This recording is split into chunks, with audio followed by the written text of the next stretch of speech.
you told me about a rumored fight. One that I was really interested in. It's Tszyu versus Erickson Lubin. 154 is really on fire, right? Just the depth in the division, very impressive. Been dying to see Tszyu back in there. Lubin is an interesting character, right? He's a guy who early in his career got knocked out by Jermell Charlo, but then was building himself back up. Trajectory was looking good. Went on to fight Fundora. A lot of people thought he was going to win that fight. Loses that fight in a fight of the year contender, right? Badly, too. Badly, yeah. Then in the most recent fight, at least what I can remember, I'm not sure if he had a fight after this. You guys can fact check me in the comments, but he got a gift against Ramos. Yeah, he got a gift. So it's like, I don't really know where Lubin goes from here, but I mean, I like to see Tszyu stay active, right? And I know Tszyu wants to get back in there. So if Tszyu versus Lubin, I'll take it. I'll favor Tszyu, but I'll take it. I still wouldn't say Lubin is a pushover. You know what I mean? So, what do you think about that fight, actually? Yeah, I think it's a good fight. I think for Tszyu, I actually think it's more of a it's a tier, a slightly above tier of stay busy for Tszyu, but more so like, okay, Lubin is a respectable fighter. He can be a dangerous fighter because he's a big puncher and he's somewhat skilled. But I think Tszyu is gonna outmatch what Lubin brings to the table. The way I seen Lubin box Jesus Ramos, I wasn't necessarily impressed. I don't know if he was trying to take on a different type of game plan. His activity and output was a bit low. I had Jesus Ramos beating him clearly, but like you said, they gave him a gift, and I think that's not going to fly with a fighter like Tszyu, especially with what we see Tszyu do against Fundora. Though he lost the fight, it wasn't because of his inability, but it was more so, of course, with the gash in his head, bleeding. But the way he broke Fundora's nose in the initial fight, it had Fundora in trouble. If that cut doesn't happen, the outcome of the fight changes drastically. That's like an asterisk in that fight, and we seen kind of, I know styles make fights, but we seen what Lubin did against Fundora. So it's like two, and their styles are different, but I think Tszyu just has upside. So that's what I really wanted to see. I want to see how he does against Lubin. That fight's going to be decided in close range, right? You know what I mean? I don't think it's going to be so much, every fight is, not every fight, but a lot of fights are somewhat of a thinking game. But this one is going to be, minor thinking, but a lot of just brute, I'm stronger than you are. I can punch harder than you can, right? But Tszyu's timing, I don't want to sound like I'm underestimating his boxing ability, right? Because the dude's a great boxer, but I just think his timing, strength, that, right hand, I think it'll be a little bit too much for Lubin. But apparently you said the fight may get pushed back or something. I think Lubin needs a little bit more time, a little more prep time. Yeah, his camp is saying that, they may walk away from the fight because the date that was originally proposed to Lubin, they're not going to be prepared in time, allegedly. So therefore, they're like, you know what, they may, the negotiations may fall through. That's the last time I checked. So who knows? It may not even happen, but if it does, it will be a great fight. Let me propose this to you, and we know money talks, so this is probably the least likely of situation. If Lubin's not going to be ready in time, right? You know me, I've been dying for the Tszyu Fundora rematch. How about we let Tszyu fight Fundora in the rematch? How about Lubin and Spence link up to fight? And then the winner of that can potentially get in this. Obviously, we know Bud Crawford will be in the mix after the Israel Madriov fight, or the winner of that fight, I should say, will be in the mix to unify with the winner of, let's say, Fundora and Tszyu ran it back, right? So because we know Spence is still looking for a trainer, right? We already heard the Fundora fight got pushed back to next year. One, because I think Fundora is not going to be cleared until like Q3 this year.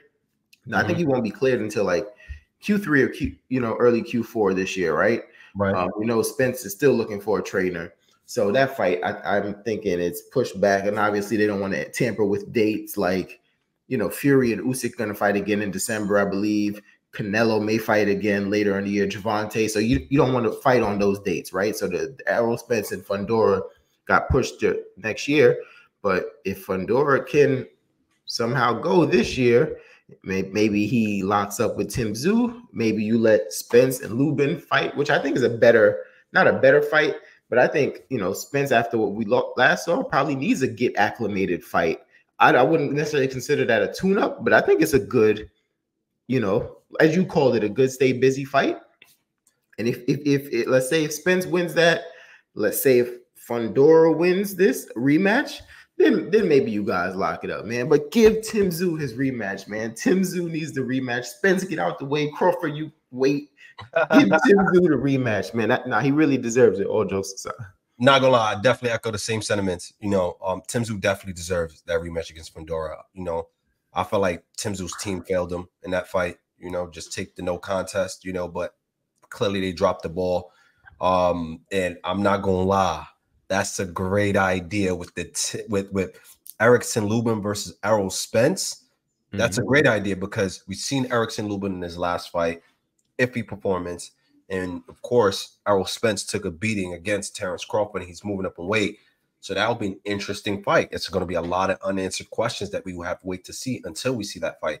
So I'm not going to lie, bro. I'm going to have to, let me call up Eddie Hearn, tell him I found his assistant, you know.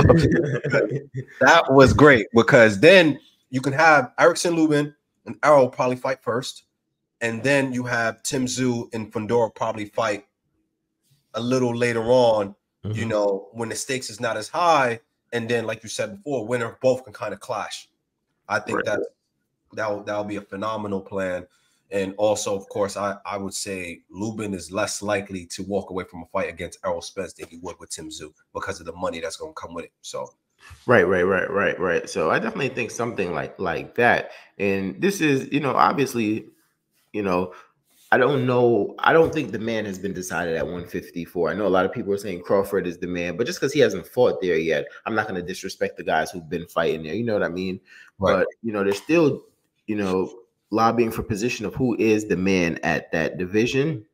So, I mean, I think give some guys some shot, especially the guys who kind of been there for a while. You know, can Lubin find himself back in the mix? Can anybody else, you know, hanging around find himself in the mix? You know, not necessarily saying Lubin should be the candidate here, but maybe he should. You know, he's done more at the division than Errol Spence, but maybe we can line up something like a Super Six. You know what I mean? Yeah. Another Super Six tournament, something like that, and have these guys just, you know, settle it really quick. I'm gonna put a asterisk next to Terrence Crawford because just from, you know, how the momentum seems to be moving, it sounds like the Canelo fight's gonna get done. So I know one thing for sure. Yes, I do believe Bud wants to be 3-time undisputed, but I think if the Canelo fights get placed in front of him, yeah, he's going to forget that. Well, I mean, that could be 3-time undisputed too, because I don't think anybody's going to strip Canelo. You know, I don't think they're going to strip him. So Bud could say, hey, I still want to be 3-time undisputed, but I'm going to go for it at 68 instead of 54. You know what I mean?